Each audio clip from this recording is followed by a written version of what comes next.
Friends, ഞാൻ നിങ്ങളുടെ ജിൻസം ചേക്കപ്പ്. ഇന്ന് ഇറാനിലെ ആനുകാലിക സംഭവവികാസങ്ങളെല്ലാം ബന്ധപ്പെടുത്തി ഒരു വീഡിയോ ചെയ്തേക്കാമെന്നാണ് വിചാരിക്കുന്നത്. ലോകത്ത് ആകെയുള്ള ഒരു ഷിയ മതാധിഷ്ഠിത ഭരണകൂടമാണ് ഇറാൻ എന്ന് പറയപ്പെടുന്നത്. സത്യത്തിൽ അമേരിക്കയ്ക്കും ഇസ്രായേലിനും ഏറ്റവും വലിയ നേട്ടമെന്ന് പറയുന്നത് ലോകത്തിലൊരു ഷിയ അധിഷ്ഠിത ഒരു ഭരണകൂടം ഉണ്ട് എന്നുള്ളത് വളരെ വലിയൊരു പോസിബിലിറ്റി ആയിട്ടാണ് അമേരിക്കയും പിന്നെ ഇസ്രായേലും ഒക്കെ കാണുന്നത്. കാരണം എന്താണെന്ന് ചോദിച്ചു കഴിഞ്ഞാൽ ലോകത്തിലേതാണ്ട് 20% താഴെയുള്ളൂ ഷിയാകളെന്ന് പറയപ്പെടുന്ന വിഭാഗം. സുന്നികളാണ് അതിന് ഏതാണ്ട് 80% വരുന്ന ആൾക്കാരും പറയുന്നത്. പക്ഷേ ഈ സുന്നികളെല്ലാം തങ്ങളുടെ പക്ഷത്ത് നിർത്തണമെങ്കിൽ ഈ ഷിയാകളെ ഒരു വലിയ ഭീകരത ആയിട്ട് ചിത്രീകരിച്ചാൽ മാത്രമേ സുന്നികളെ മുഴുവൻ തങ്ങളുടെ പക്ഷത്ത് നിർത്തുവാനായിട്ട് അമേരിക്കയ്ക്ക് സാധിക്കുകയുള്ളൂ.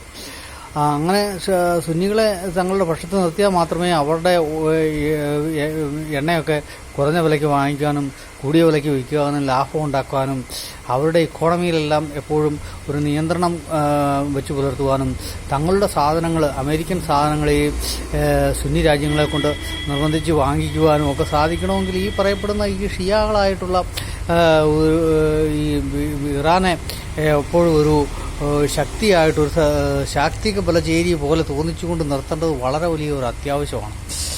അപ്പം ഇറാനിലെ ഷിയ ഭരണകൂടത്തെ മാറ്റി ഒരു സാധാരണ ഒരു മതാധിഷ്ഠിത ഭരണകൂടം മാറിയിട്ട് ജനാധിപത്യ രീതിയിലൊക്കെ ഉള്ള ഒരു ഭരണകൂടം അവിടെ വരികയാണെങ്കിൽ തീർച്ചയായിട്ടും ഈ അമേരിക്കയുടെ കുത്തിത്തിരിപ്പൊന്നും നടക്കത്തില്ല എന്നുള്ളത് യാഥാർത്ഥ്യം തന്നെയാണ്.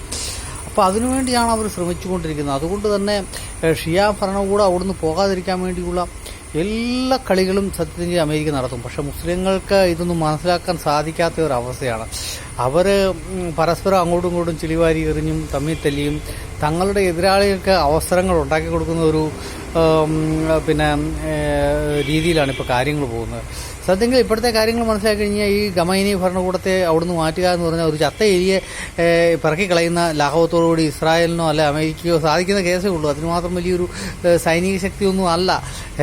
ഒരു ചത്ത എലി വഴി കിടക്കുകയാണ്, അതിനെ കോരിക്കളയുക എന്നുള്ളതാണ് കരണീയമായിട്ടുള്ളത്. പക്ഷേ ഈ അമേരിക്കയും ഇസ്രായേലും അത് ചെയ്യുന്നത് എന്താണെന്ന് ചോദിച്ചു കഴിഞ്ഞാൽ ആ വഴിയെ അത് കോരിക്കളഞ്ഞു കഴിഞ്ഞ് കഴിഞ്ഞാൽ ആ വഴിയെ മറ്റുള്ളവർ നടക്കാൻ തുടങ്ങും. അപ്പം അങ്ങനെ നടക്കാൻ തുടങ്ങിക്കഴിഞ്ഞാൽ തങ്ങളുടെ വഴിയെ ആളുകൾ നടക്കത്തില്ല.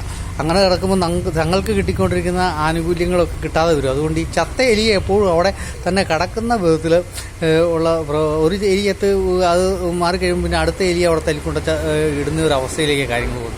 അതാണ് ഇന്ന് ലോകം നടക്കുന്നത്. അപ്പോൾ ഇസ്ലാമികൾ ഇതൊന്നും തിരിച്ചറിയുന്നില്ല.